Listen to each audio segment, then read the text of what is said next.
گاہ پہنچا تو حابیل وہاں موجود تھا۔ قابیل نے کہا بتاؤ تمہاری قربانی کیوں قبول ہوئی، میری کیوں نہیں ہوئی؟ حابیل نے جواب دیا بے شک اللہ تعالیٰ متقی لوگوں کے ساتھ ہے۔ قابیل کو غصہ آ گیا کہ کچھ لوگ بیان کرتے ہیں کہ لوہا کا ڈنڈا تھا ہاتھ میں، اس نے اپنے بھائی کے سر پہ دے مارا، اور کچھ لوگوں سے روایت ہے کہ کہتے ہیں کہ اس نے پتھر اٹھا کے اس کے سر کو کچل دیا۔ اس طریقے سے دنیا میں پہلا قتل قابیل نے حابیل کا کیا، اور رہتی دنیا تک جتنے بھی قتل ہوں گے وہ سب قابیل کے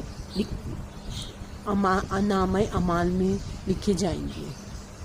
ہمیشہ ہمیشہ قتل ہونے والا اور قتل کرنے والا دونوں دوزخی ہیں، کیونکہ قتل جب اس